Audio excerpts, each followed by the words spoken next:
check here. Okay. Oh, are we good? Levels of that audio looks incredible. Yeah, check. Yeah. Mic check. All those lines looking good. All right, recording. Okay, all right. Here we go, man. MIC Podcast, episode 88, community content. You get it all here, man. Our guest today is a guide at the Acton Academy, which provides alternative education for the youth.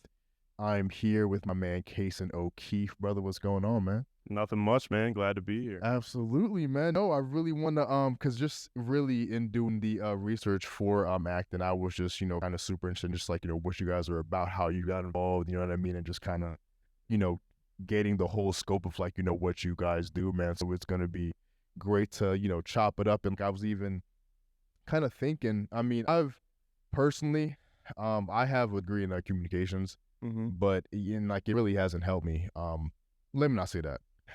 I haven't really used my degree specifically in any of the work I've done outside of school. Like this is probably the most, I've gotten like out of my degree, and it's not like an official like job I went on Indeed for. You know what I mean? I think it's all creative based.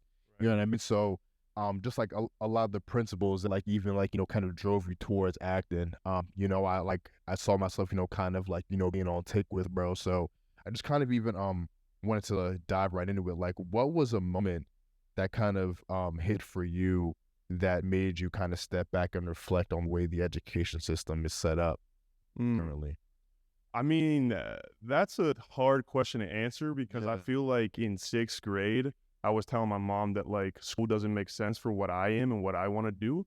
Because when I was young, like all I ever wanted to do was start business. Like I was selling in school. When I was 3 years old, I started my first business. I was selling 50-50 tickets at my sister's softball game. Oh, damn. And I was like that kind of kid and I loved it. And I loved pursuing it.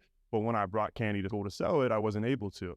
And I just really was like, this doesn't make sense because this is something that I can pursue in the future and I can make a lot of money doing it, but they're not, expressing like that is something that I should be pursuing. They're like, okay, stick your, doing your work. Why did they let you sell the candy at school? Like, is that just like, hey, you're a kid, you can't do that pretty much? I guess so. I guess I'd have to go to the principal's office and talk to the principal or whatever. Yeah, that's But like that was a real passion of mine. And I saw that and I was like, there's other kids in this school that have different passions. I'm sure you had a passion in school, he had passions in school, and everybody has a different passion and they should be able to pursue those passions. And those are real things that like, I mean, I think like sometimes curriculum just really gets in the way of something that like kids are destined to like try to pursue. And if you're getting in the way of that, then they can't pursue it as greatly. But also in addition to that, I went to college for a semester and it just verified to me like something about this for what I want to do doesn't make sense. So I did a college alternative.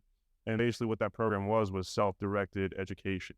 And what that means, and that's the same thing we do at Acton, but if you want to pursue a marketing career, you want to pursue a sales, kind of have to figure out, okay, what is the people doing marketing actually doing? And then finding out how to do those things. Sure. And then you can get a job if you can provide value to that company and you can learn how to do marketing through your own research and own studying and reading books and listening to podcasts and stuff like that. You can do the job and you don't need a degree for it. So, and when I saw that program, I was like, why is this just a college alternative when it could be K through 12? And I was like, I want to pursue that. I found it at school and I was like, yeah, this is what I'm about. No, interesting. I honestly, bro, to even just like cut to that point, I didn't really find my path until I really, moved out here. Like I knew like I want like it was just all like a jumble in my head, just like at like what outlet I wanted to, go through or like, just like kind of use my creative energy, like, towards, and then like, Mike, could kind of like hit me up and just like kind of laid out this whole plan as to what he wanted to build. And then like how he included me in those plans, which was even wild because he even had more detail on my life than I had at the time. You know what I mean? So I'm like, what the fuck? You know what I mean? That's crazy. Like it wasn't necessarily like, like from young, but like just even like, kind of knowing yourself at that age and then, going through high school, going through college, like how far into college were you before you made the switch to that alternative education program? I was a semester. So basically what I did was I just went there to get all A's and show that like I could do it if I wanted to. Like parents, like I'm capable of doing this, but I just don't want to pursue it. So I was looking into that alternative program during that semester, knowing like that I wasn't gonna be like staying in college. But yeah, after that semester, I went into that college. What was the program? It was called Discover Praxis. So again, it was basically pairing people in real world work. So they did apprenticeships in sales, marketing. They had a little boot camp of kind of like, okay, you need to figure out how to do marketing, and you need to showcase that you know how to do marketing to these sales professionals or marketing professionals before you get the job in the apprenticeship. But then you went to the apprenticeship, you did it for 6 months, and 98% of people got a full-time offer after that. That makes sense. Because, you know, once you actually have real world work, Experience. yeah, it's just, it's a way better indicator of what you can do rather than a piece of paper from college. How'd you hear about the programs? Just like through your own research, or did someone suggest So it? it's crazy because a friend of mine just like knew who I was, knew what I was about, and she reached out to me and was like, hey, I think this program might be really good for you. Yeah. When I asked the program about, like, because she said she found it at her college, which didn't really make any sense to me. Yeah, right. And I asked the program, like, were you guys marketing there? Or, like, how did that really work? And they're like, no, we've never marketed at the place once. So I was like, I don't know. I think it was just like a destiny type of thing for me. Like, Okay. it was something I was supposed to go after and pursue. So what was it like for you, like when you kind of found that, you know, that alternative education, just like initially, like, did you just take to it immediately? Was it like a learning curve for you? I feel like that was always my mindset. Like in high school, I basically ran like a business. I never Okay. hated my work because I didn't think, unless it was actually important for me to learn, Yeah, I was right. like having other people do it for me because I always had that entrepreneurial mindset of Yeah. like, how can I figure out how to get this done while Yeah. not actually doing it myself? Yeah. So I feel like it was a second nature to me at that point. I was like, Okay. this is what I've always been doing. Got you. Yeah. So how long were you at alternative program? So it's actually something I'm still kind of in. It's a 6-month boot camp. So you kind of do the boot camp, learning how to do marketing, sales, operations, whatever that is for a business. Gotcha. And then you did this 6-month apprenticeship. But community like is still around. I still connect with a lot of, you know, young, inspiring entrepreneurs on a consistent basis. And the community they built there is actually incredible. That's And I still have a lot of friends from that program. I was about to say, like have you collabed or, you know, like with anyone on anything, like as far as that goes? As far as like actually working together, Yeah, no, but okay. like hitting each other up and being like, what do you think about this? What do you think about this? Because there's so many people that are like, you know, I mean, there's some people that started that program at 16 and are Damn. already managing an entire sales team at 21 and Mhm. making $400,000. Like, it's really cool. And it was a 12% acceptance rate. So it wasn't an easy program to get into because they wanted like, high value people that like were actually going to take this very seriously. Yeah, right. But yeah, there's a great community there and a lot of Okay. successful people. What were some of the things that like just like, you know, you saw value in just like, you know, through that education rather than like, you know, just normal college, like, you know? I mean, I'm a big proponent of like getting the incentives right. And I believe that once you add one incentive, it displaces all other ones. Hmm. So when you're going to college and there's a grade incentive, then it's displacing the actual value of learning that information. Fair, yeah. And that's what we do at Acton all the time. We have discussions about, okay, why are we learning math? Like, does this actually make sense to learn this math or this math for what you want to do in the future? Right. And once they understand, like, oh, this actually makes sense. I'm supposed to be learning math. I'm supposed to be learning grammar because I'm actually going to have to write in the real world and not just, you know, to get a grade on a test. Because if it's just to get a grade on the test, then they're not pursuing it for the other real No, reasons. like I can be in it. A testament to that, man. Like if I'm just like, yo, if I need this grade, like if a teacher's sitting you down and, you know, college is saying, listen, your percentage is at 68 right now, you know, you need 2 A's and a B to pass. You're just like, all right, I don't give a fuck about what the content is I'm learning.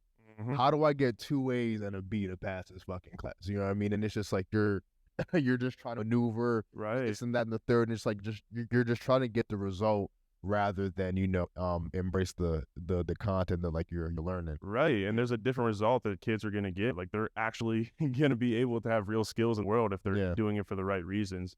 That's the thing we do at Acton is we trust the kids to kind of figure that out for themselves. And it might take a little longer, but like the kids know, like they're aware that like, hey, I have to learn this, this, and this if I want to be successful in the world. So like you don't have to manipulate them with grades and stuff like that. So. Was your family like supportive of just like the education path that you took, or like did you like see some resistance there? That's I think my parents have always been supportive, but they really didn't understand it. Sure. And honestly, like I really didn't explain it to them Fair enough, much. right. And that goes with my friends as well. Like Yeah. nobody really understood what I was doing because it was like 3 years ago. Right, I think right. people are opening up to it a little bit now. Yeah. But I kind of just kept it to myself and was like, I'll show you guys. And I'm just gonna do the work and like, you know, let it prove, you know, for yourself, right? Exactly. Yeah. And on that point, I was actually talking to the founder of Acton's parents the other day. And when he started the school originally 3 years ago, Yeah. his parents didn't believe in him. They were like, yeah, okay, son, you're going to do this thing. And I was like, wow, that's crazy that his own parents, even though he was like really, really into pursuing building this school for his kids, like they weren't really like on board for it at first. That's crazy that like, it was even just started so recently. Like it just even kind of leads into my next question. Like, how did you initially hear about acting? Like, how did you, even get involved? So this acting academy started 3 years ago, but the original acting academy was in 2011. So there's actually 800 of them, and they're global. Okay. And there's like 25,000 applications right now because so many people are fed up with the system and want to get involved in a different type of education. Sorry, what was your original question? No, just like how did you initially get involved in acting? Yeah, so when I saw with the alternative program that I did in college, I was like, so they actually connected people to some actings in California. Like people went and did marketing for acting academies. Okay. And when I saw the program, I was like, I don't want to do marketing, but I want to be involved in this in some capacity. And it took me a couple years to really actually start working for acting academy. But I reached out to the founder in Pittsburgh in 2021, and it took 2 years for me to join the team. But were you in Cali when they were doing the marketing? No. So like it was it was all over Zoom calls and stuff like that. Copy. Okay, right. Got you. Okay. And you actually had to move there because they believed that like that was an important part of like growing up and everything for young people. Yeah. But yeah, it was all online based. Okay, got you. And so when you were just like kind of doing those online meetings, those like online powwows, like what just even just like aside from just like the core values, like what else about just like the program stood out to you, like, hey, like I need to be a part of this somehow? It's like even like if not marketing, like I want to immerse myself with what they got going on. I mean, I feel like I just understood it. Like it just made so much sense to me. They weren't telling us you got to do this and then this and then this. They were like asking us the question of like, okay, like what do you think you should be doing? And they were trusting us to really figure it out for ourselves. And that might seem like, oh, they're not really doing much for us, but that was the best thing that they could possibly do because then we trusted ourselves to make decisions for ourselves. And that's what we were going to do in the workforce. Kind of like come up with that creative problem-solving mind in the workforce. So I just really believed in what they were doing. And yeah, I was like, this makes sense for kids younger too. No, for sure. And I'm just blanking on the founder's name right now. Forgive me. Is it Ronnie? It is Ronnie Esposito. Yeah. Ronnie Esposito. Yeah. So like, did you get a chance to sit down with him at all, or like kind of like chat up with him before kind of immersing yourself in the program? Yeah, so I mean, I probably reached out to him so many times, but when I originally found out about it through that, like the college version of what I did, I reached out to him. He was so excited that I even knew about it. And I was like so passionate about like, this is the way we're supposed to be doing it. So he brought me out to the studio is what we call, and he kind of showed me around. I was like, dude, this is it. Like, this is what you're supposed to be doing. This is amazing. I want to be involved in someday.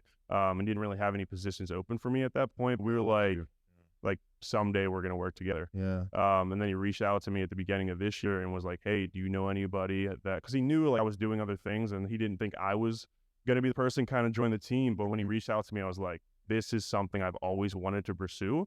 So I joined and I was only part-time at first and I became full-time. And now I'm basically kind of running the actual school and he's kind of doing the marketing and sales stuff. What were you doing part-time for them? I was an aide. So there was a lead teacher and then I was just kind of helping them out 3 days a week. Got you.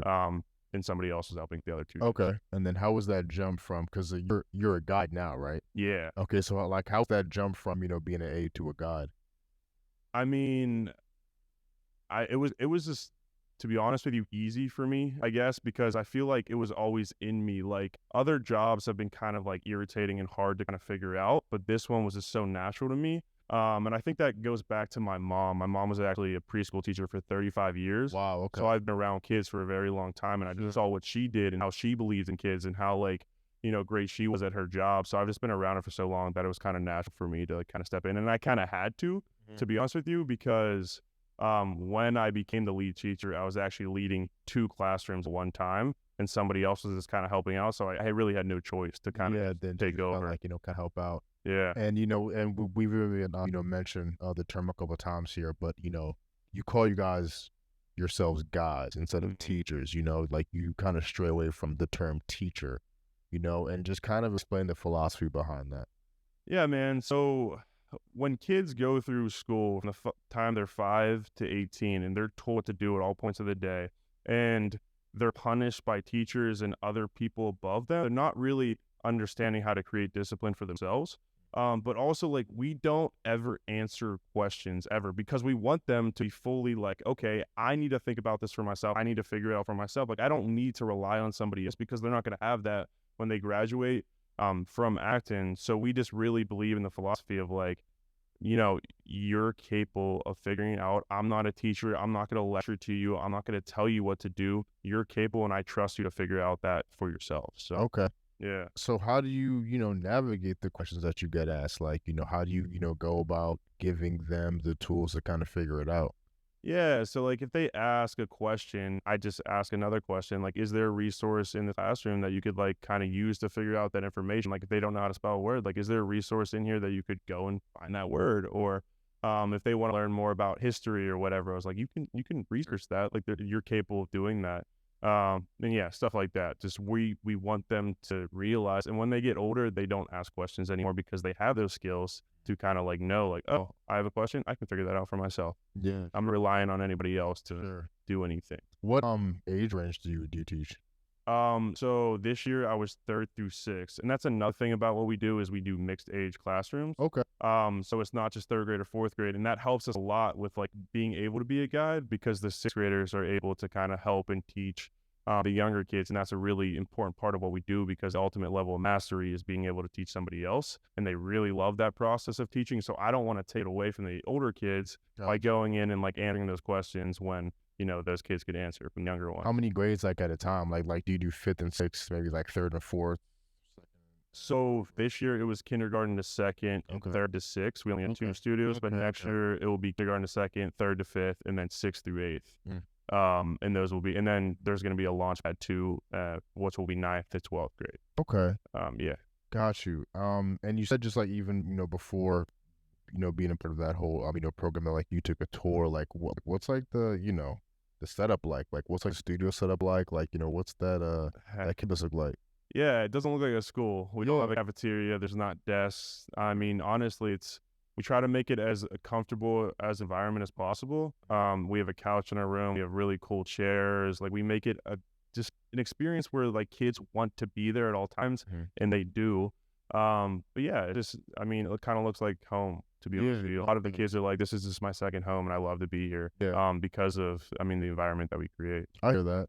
And just kind of, backtrack a little bit. Before, you came across this opportunity, like were you in the job market at all? Like, kind of like, what was that period of life for you like before you joined up with acting? So I was very intentional about every move that I made because I've always known that I wanted to build a school because my mom directed a preschool for 35 years, like I mentioned before, and I always wanted to build one with her. So I was always a person that thought I was going to be the entrepreneur behind it, kind of like the business person behind it. So I worked at a preschool for 2 years to kind of understand teachers and how they were and like, how they were treated and how to treat them better and stuff like that. And then I went off to a company called First Form, in which, they're $7 billion company right now. And I Wow. was very intentional about the process of like, I'm going to speak to this executive, and this executive to really understand how they built this from the ground up. And that, I don't think I've learned more in About 6 to months. say, man. Yeah, It was man. Yeah. incredible. And those people were so willing to like give out that information, because they saw something in me. They're like, I think you can actually do it.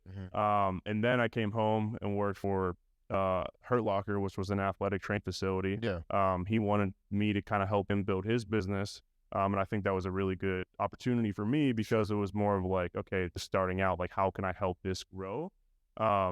And then ultimately getting into, Acton Academy, and where like this is like now something I'm not only guiding, but I'm also doing marketing. I'm doing other things involving the school as well. And I'm just like, it was very intentional. I need to learn business and I will need to learn how to work with kids.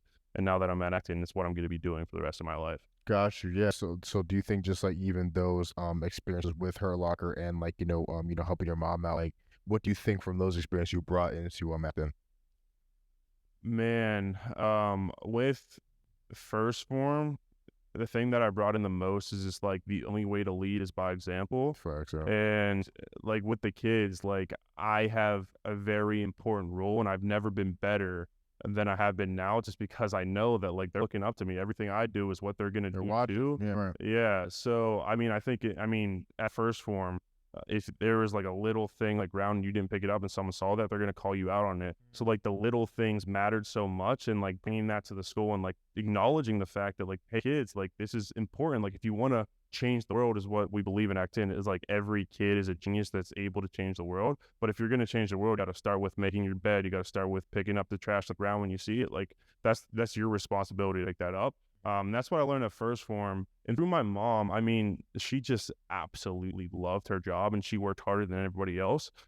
She was there 6 a.m. every day. She probably left around like 5:36, and then she Yeah. went to all of our sporting events and she just worked her face off, and every single person just loved her. And just being around her my whole life, like I just learned so much from just being around her. Kind of like she was leading by example for me, and now I have to lead by example for the kids that I'm with. Yeah, no, So, definitely, man. That all makes a lot of sense, man. And it just like it seems like like you're very passionate about this thing, which is like, super, super dope. yeah. And just even from your perspective, man, just kind of being in the, class with these kids, man, what's it seeing what's it like seeing just a young mind, what I mean, just kind of develop and evolve in real time like that. Man, I learn so much from them every single day Yeah. that it's just unbelievable to me. And I feel like another reason why I really think acting is right is because I think a lot of people coming out of high school or college or whatever, like they don't have a lot of self-awareness themselves. Yeah. But these kids, and I see it with every kid that I work with, is like they have self-awareness. They know what they like, they know what they don't like, but I feel like that's kind of taken away from them.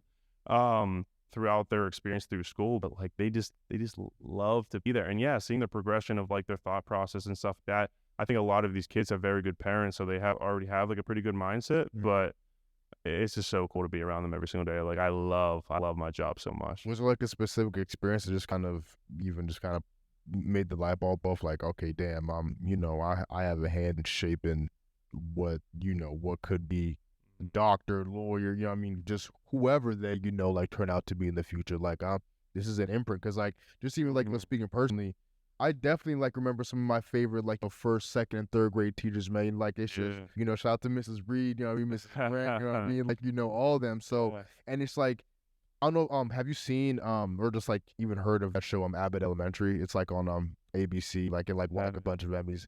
So like so the creator of that show, named the show after her favorite, I think it was either middle school or, high school teacher.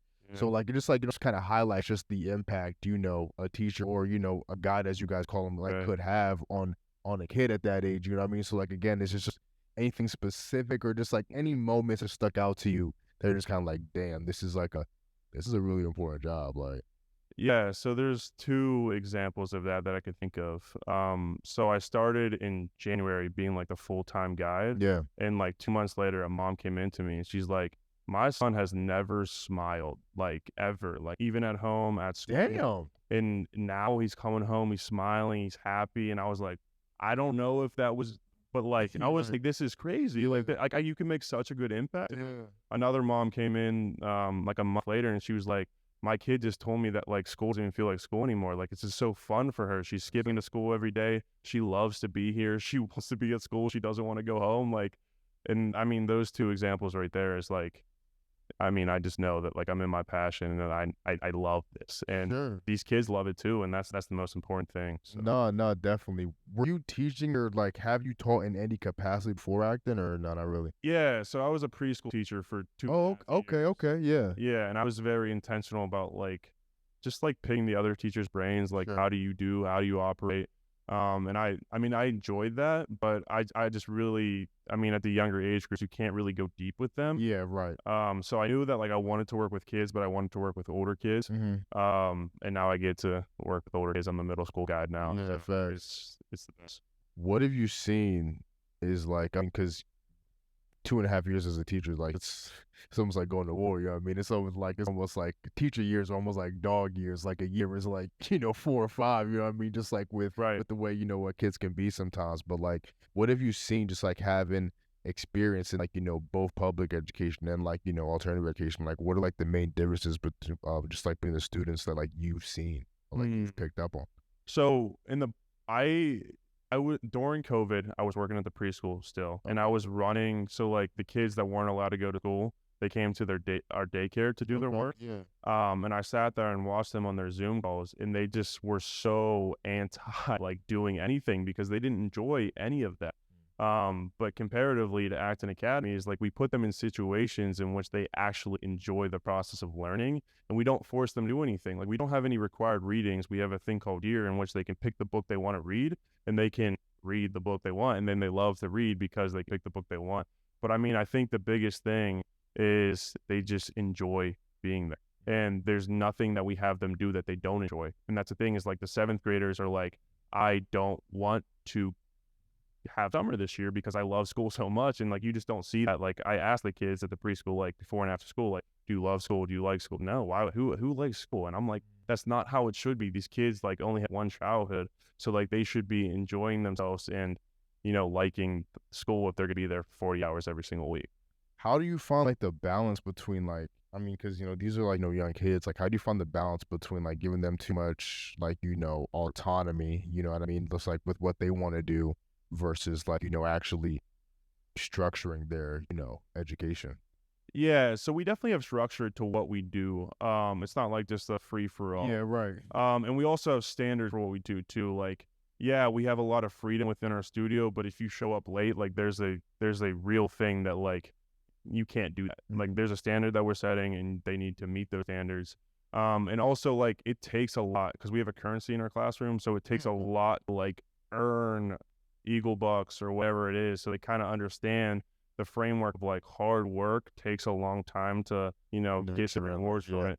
And everything. But as far as structure is concerned, I feel like they get more freedom as they get older. Sure. But we do things called like quests and we kind of like launch them in. So we're not just like build a business. We have a discussion about like marketing or, sales, and then we kind of launch them into a little activity and give them the freedom to kind of come up with like how they're going to pursue that activity.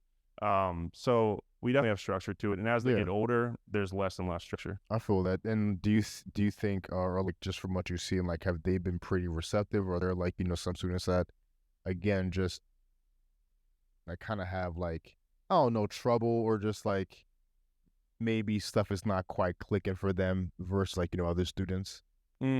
So everything that we do is also kind of individualized. Right. So like if I see that like somebody isn't really, enjoying this way of, whatever it is, like entrepreneurship that we're like building this business, they're not really into it. Like there's always something else that we can do with that kid. And that's what's really cool about what we do is like everything's so self-directed that like for example, math, like there's third grade kids that are doing sixth grade math material, but there's also like sixth grade kids that are doing fourth grade math material because like, and that's okay to go at their own pace. And if you're a little bit behind, like we want to acknowledge the fact that like, that's all right. Like we figure it out. It might take you a little bit longer to figure out this thing, but there's always a way to do it.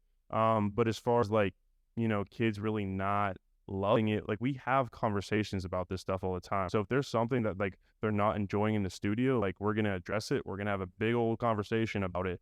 And we're going to fix that problem. Nice. So it's like when I say student led, like if they have a disagreement between each other, they're the ones figuring that out between themselves. Like I remember the one time a kid came up to me, he's like, hey, me and Paisley like had a disagreement. Like, is it okay if we go to that room and kind of like work it out? They came back 5 minutes later. I've never heard about it again. They figured it out and wasn't a problem since then. Yeah, I mean, I was even going to say, like, how do you handle, like, discrepancies, like, like among students, but, like, like between them? Like, because, like, again, I know it's school, you know what I mean? Kids are going to be kids at the end of the day, you know what I mean? No, he's hitting me. No, I didn't, you know what I mean? Like, all that type of stuff. So, how do y'all kind of, like, mitigate that? Have a conversation about it. Yeah. It's crazy how much, like, kids can actually have a real conversation and come up with a resolution themselves, rather than you stepping in and being like, oh, you're going to go to the principal's office. But if you step out of the room and the threat of the principal's not there anymore, then they're just going to do it because you're not there. But if you give them the trust to like figure it out for themselves, then they're going to understand why you don't do those things. And they're not going to do it because they understand that reason. You think there's like how much trust is too much trust for like, a kid that age? I mean, because like, again, I would have definitely benefited, you know what I mean? Just like from if someone sat me down and said, yo, hey, Toby, like, what do you like to do? You know what I mean? Like, what are your interests? Like, what do you like to, spend your time on? Like, I would have benefited from that, but at the same time, I'm still like an 8 or 9 year old. Like, I still need that guidance. Yeah. You know what I mean? So it's like, how much is too much trust to, like, give them to just, like, kind of go out on their own? So we have like requirements for what we do. So like we had an architecture request. So like we really want to like put stuff in front of them to kind of see what they're like really interested in stuff, and they Right. have to like do those things. Sure. Like they don't get the choice of like, oh, I want to opt out of the architecture quest, which none of them ever do want to Sure, opt out right. of it. But we put them in different situations to kind of figure out like what they really like to pursue. And then come middle school and high school is like they know deep down like, okay, this is the thing that I really want to go after for this year. And then but like when they're younger, it's a lot more structured. Yeah, sure. Okay. Doing different things that we kind of created for them Okay. to do. So Gotcha. yeah. So when you're giving parents these tours, or like like when they're visiting the community, like what's the reaction like to them? Like, is it refreshing? Are they like kind of taken aback by the whole process? Like, So I this is I mean, I've probably interacted with maybe 15 parents that came in to kind of like just see our school. yeah, sure. There's not a single one that haven't been like, I'm sold on it. Wow. And their sales process is simple. Like it's talking to the kids. Once they actually like because we have Socratic discussions on a consistent basis, and like I put the parents in the Socratic discussion, and once they're in that conversation and talking to the kids, and they're always like, these kids are little adults, like I don't know how they know how to speak like this. It's because we let them speak like that. Yeah, They'll come up with their own stuff. But I don't know. It's just something different. When you come to our school, you get, and people are just like, they're like, I'm on board. Like if they can afford it, they're gonna come. So, yeah. How big is your guys' staff right now? 4. So there's Four, 4 okay. guys. Okay, There's me gotcha. and 3 other ones. Yeah. Okay, got you. Like, do you like is there's like workload between you guys like pretty evenly distributed? Like do you guys feel like 4 is enough, or are you guys looking for more teachers? As we expand, we're gonna have to get more. But like, my mom's the head guide of one studio, my sister's head guide of another studio, nice. and then I'm the head guide of another studio, and then my mom has an aide because she has like 20 kids. Gotcha. Okay. Yeah. So like you still even end up working with your mom then? Yeah. That was everything for me. That's awesome. Yeah. Yeah, How is that? It's something I've always wanted, and something I always wanted to create. And now that I actually get to be working with her, and she's literally so good at her job, Yeah. and she's good at her job in a different way than I am, so we work so well together. It was my dream, and I'm just so grateful that I get to do it every day. And what? No, yeah. Go ahead. And then also, as far as guides are concerned, Yeah, like, sure. high school, we don't have a guide. Okay. High school completely runs itself because they're capable of doing it. And then also at times, those high schoolers actually go in and be guides for the younger studios. So there are acting academies that have one adult in the building for 200 kids. Got you. It's actually insane because when you build a tribe and they understand the value of hard work and they understand the value of responsibility for the younger kids, like they're capable of doing it, and adults don't even need to be in So there. there's no guides in the high school at all? No, not. Wow. So like, I mean, like, do you get to see like like how that's ran, or just like what's like, yeah, how does that go down? Up front, there's a guide, Yeah. but like as the years go on, and they're like, we call them sheepdogs. Once there Mhm. becomes a leader within the classroom that we trust to like Makes okay. run Yeah. stuff, and it's not even like he's running it. It's like they're all working together to cohesively run it. And we give them the trust to do it, and we just bow for 2 weeks, and then we come back and see how everything's Holy going. shit, for 2 weeks. Wow. Okay. Yeah. Like, it has there. Yeah. So I mean, like, yeah, like, what's that like? Like, the growth with that. Like, have you seen just like you step away, you come back 2 weeks later, and it's just like, damn, you guys are even running better than 2 weeks ago. Like what's that like when you step back and see the progression of that? So we're so early that like we're not doing that yet, just because Okay. we don't have a high school. We're only getting into middle school now. Yeah. But the stories that I've heard about other actins is like the more like they give the kids the responsibility to come up with the stuff themselves, the better it becomes. Mm-hmm. And the more they step aside, the better it is. So it's crazy. Yeah. Like it makes sense if you really think about it, because like they want the best thing for their lives too. So they're gonna pursue real stuff. Like they're not stupid. Kids are so capable of so many things.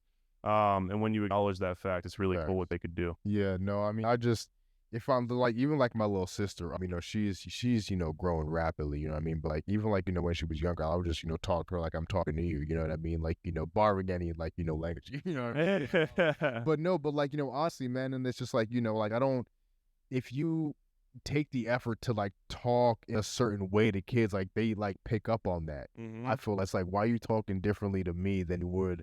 Yeah. And like they'll even ask questions like, why'd you say that to, Miss So and so, but like you told me this is and then like, the Mm-hmm. parents got to generate an answer. Well, it's like for you, you got to do this, but like when I'm talking to her, and it's just like it doesn't give them just a sense of the real world. Like you're not really preparing them for the real world. You know what I mean? Like I Yep. think that's where the the nucleus of the of the issue, if you want to call it that, lies.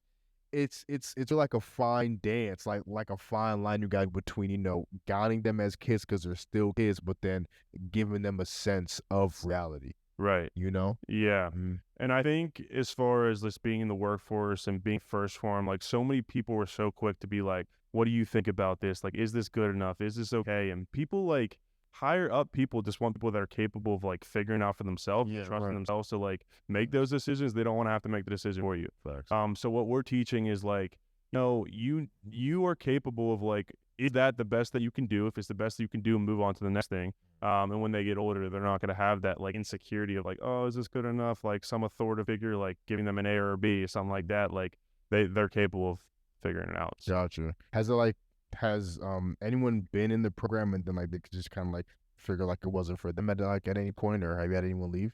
um, I have not since I've been there. Yeah, okay. Just because I haven't been there for that long. Hmm. But I have heard some stories. I mean, it's something that you kind of want to pursue for the right reasons. Mm-hmm. So we gotta like find and we turn a lot of people down. Like the founder talks about how like Okay. he turns $100,000 down a year because like it's not the right family. And we really want to protect our environment and our tribe. Like we have an amazing community. All the parents are great. All the kids are great. All the guides are great. Like, and we have to protect that. But some people are like running from something else. Then when they come to ours, they're like, they don't really understand it. And if you don't understand it, then you're not going to really pursue it for the right reasons. And like the parents are a vital point in this because if they're doing something different at home than what we're doing in the studio, that's not really going to work out Yeah, the right. same way. So yeah, like it's been like COVID issue of like Sure. they just don't want to wear masks. They come to our school, and then once that restriction is no longer a thing, then they just go back to their other school. Like that's kind of the story that I heard. Yeah, right, But yeah, yeah, no, that's hilarious. Oh yeah, wait, no, they said no mask. Okay, yeah, acting. Let's go. Right, yeah, that's that's great. What's like the process to so like if someone like wanted to join the academy, like what's the process for that like? Yeah, so the first thing is a call with our founder, just to Okay. get like a upfront interview. Yeah. And then it's an in-person interview. So it's like a very serious process. Sure. And then after that, if like he thinks they're a right fit, then the kid come in for like 3 days. And we see if they're a good fit for what we do, and then they also see if the kid actually enjoys it and like what they think about the program. Okay. And then after that, if like we both think we're good fits for each other, then it's like, all right, let's go. Got you. So yeah, but again, like it's a complicated process. It's not easy to get into. Like it's just like the one that I did for the college level. Yeah. It's you have to be the right fit. Yeah. Mhm. It's like an average day at Acton look like. An average day at Accent. Cool. It can go a lot of different ways. Yeah. But the first thing that we do is a Socratic discussion. So a lot of that, like 35% of that, I would say, is character building kind of stuff.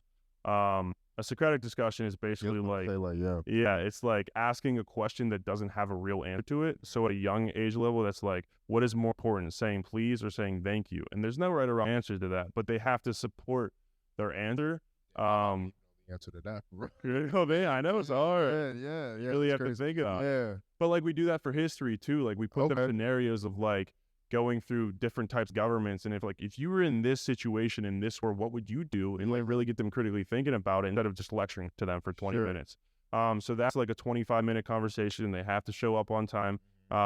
Everybody talks, everybody engages, a really fun conversation. After that, we go into core skills work, which is like language arts and math, and they go at their own pace. So it's like an AI generated program. So if AI is picking up that like they're not really understanding something, it will tell me, and then I can kind of help them with that kind of stuff. Yeah. You guys use ChatGPT or like how do you? Yeah. So I mean, some of the kids are really into that kind of stuff, and if they are, then during times of like where we give them the freedom to kind of like just for like an hour, like really dive into something that you want to learn, that's kind of when they use those things. But yeah, someone actually, we were writing stories, fictional stories, and the kid kept asking me questions about like, what do you think I should write here? What do you think I should write here? And I was like, hey, maybe try using a different resource. And he decided on using ChatGPT, That's crazy. and it really helped create an amazing story. And then he like changed it up a little bit and everything, but it was cool. It was like, if you want to use that resource, use that resource. Yeah. And he wants to get into AI. Like he's been telling me that for a while now, that like that's something he wants to pursue. So I was like, use that skill set. Yeah. But yeah, then after that we do two things. It's a quest and a writer's workshop. So we put kids in situations in which they're actually doing the thing the person would be doing in the future. Right. So an architecture quest, we create the floor plans, we design the building, we go through the entire process of doing that. Another quest example is an entrepreneur quest. Okay, let's build a business from scratch and then have a business fair and sell the product at the business fair.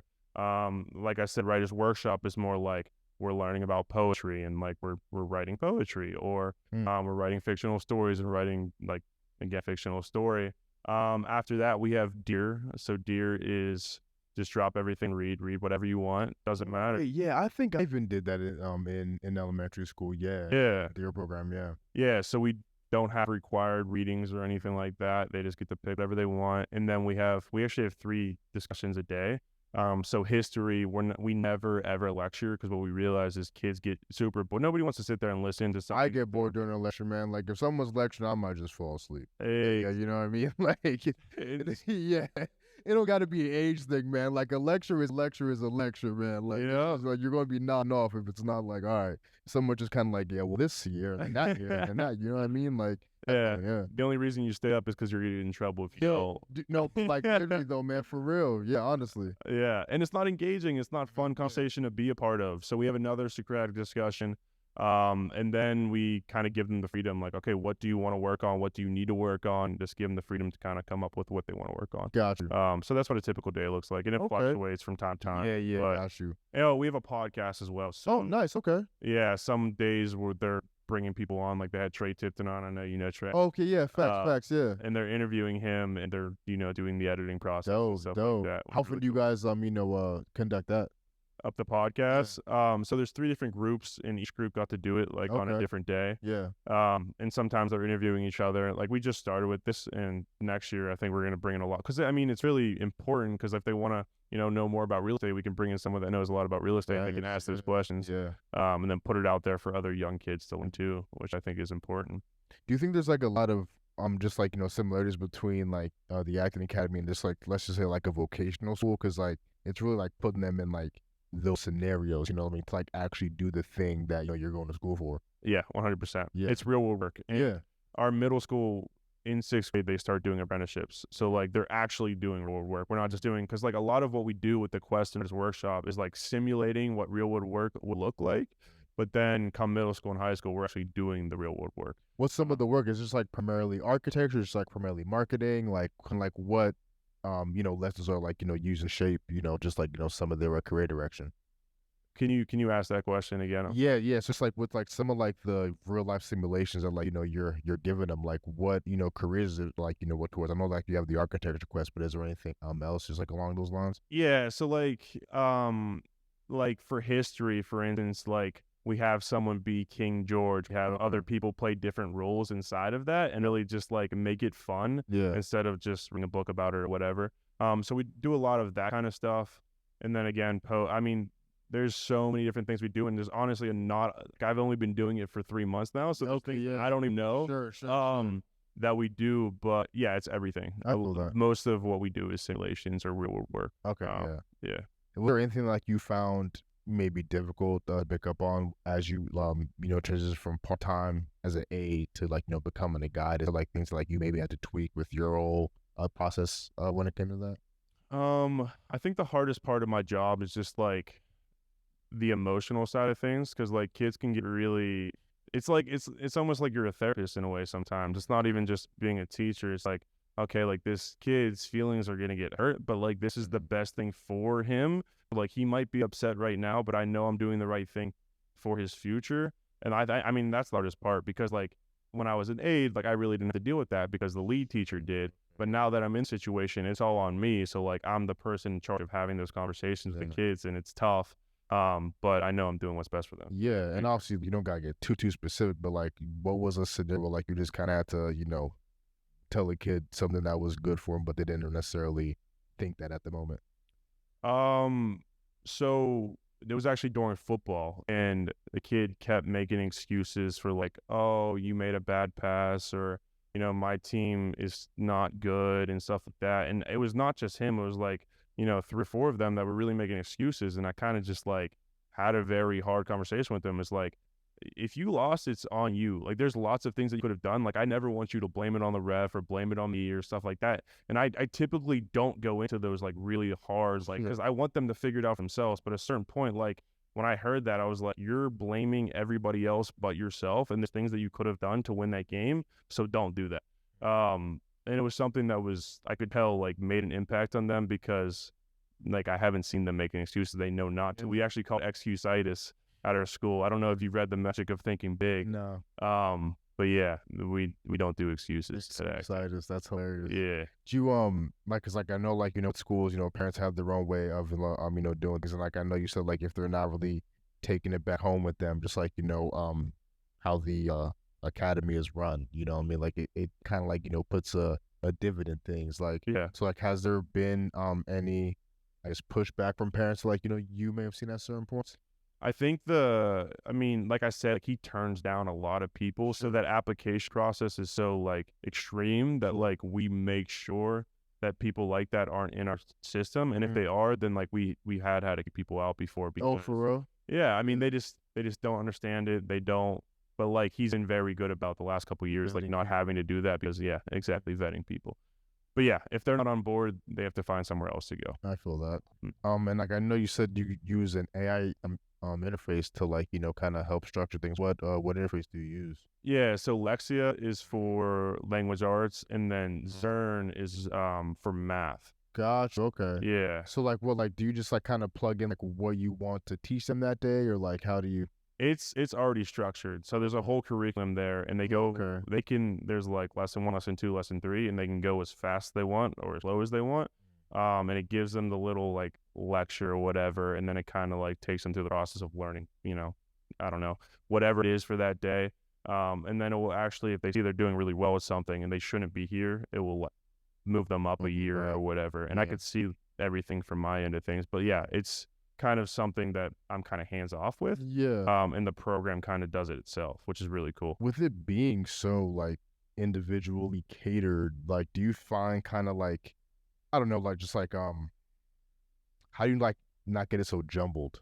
Just like with like kind of like making sure everyone is doing this, not the same thing, but it's like kind of like making sure like all the lessons, like they're learning what they need to learn.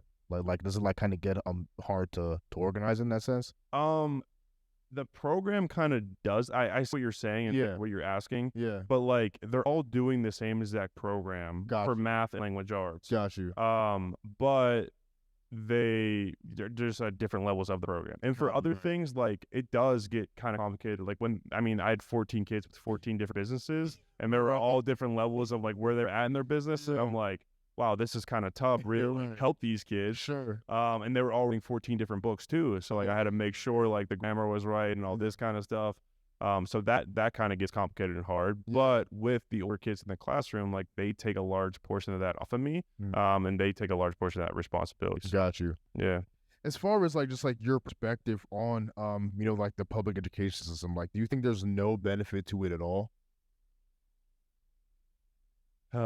I don't know how to word this, but I mean, I believe that honestly, they're intentionally trying to keep people like dumb and not smart. And I think, it was created for a reason, and they don't want like people that are creative thinkers and are able to create and rely on themselves. They want people that are going to work for them ultimately. And I mean, there's a lot of teachers, don't get me wrong, there's a lot of teachers that are in it for the right reason, doing the right thing, but the system itself not only doesn't like treat the kids right, but they also don't teach the teachers right. And then there's so many people leaving the profession that it could have been so great for the kids because they're not getting paid properly or because they're not getting their voice heard. But if you just trust the teachers and trust the kids, like it could be so much better.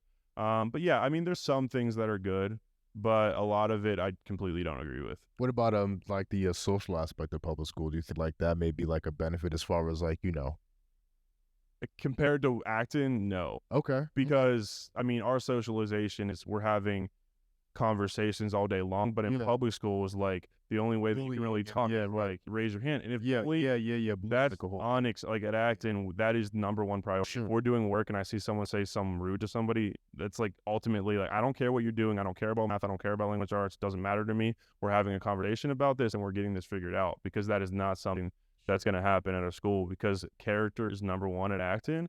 But again, like as far as like actually communicating and talking and socializing in school, I don't feel like I ever got that. I think the only time that I really like created real bonds with people was like through sports when I was growing up. But at Acton Academy, these kids are closer than anything I've ever seen before, because they're not only like, it's for me, it was sports for 2 hours a day, but like they're with each other 7 hours a day, and they're arguing sometimes like brothers and sisters, but I'll like figure it out like brothers and sisters too. Which is really cool to see. But as far as socialization goes, people come in all the time and they're like, these kids are so willing and able to talk to me. But when I go to other schools to speak to them, they're not doing that. So like, what's the difference here? And I was like, well, I mean, they're always speaking. We're always letting them speak. Right. Like presentations are everyday thing instead of once every 3 months and we're getting a grade for and are scared to kind of actually fail and stuff like that. So is there sports at Acton? there's gonna be. Okay, We're gonna win Whippules. That's the goal. Okay. But currently we don't have any teams. Just because we are so small. Yeah. We're gonna be at 42 next year. Okay. But yeah, once we get bigger and are capable of, having teams, we're definitely gonna have them. Is there any goals for like the student body, like how big you want to get in like the immediate future, like what number you're looking at? So that's important. I think from 120 to 200 is kind of what we want to keep it in. Yeah, that's like, yeah, just because building a tribe, like people need to know each other and like be a community. And once you get over 200, people don't really know each other, and stuff like that. So like the original founder in 2011 was really particular about like keeping it to like 150-ish. Sure. And then from there, it's going to build new campuses and stuff like that.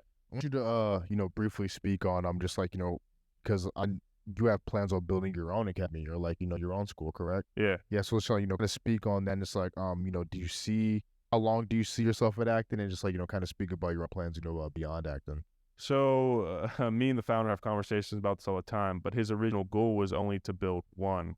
But me being around him and us talking to each other for the last 4 months, like I've kind of changed his mindset on that. I was like, if we're good at what we do and we're the best at what we do, why wouldn't we continue to do it and help other kids and other teachers that are in the system that could have something so much better? So my goal is to get Acton for the rest of my life and just continue to build as many as possible, as many campuses as possible.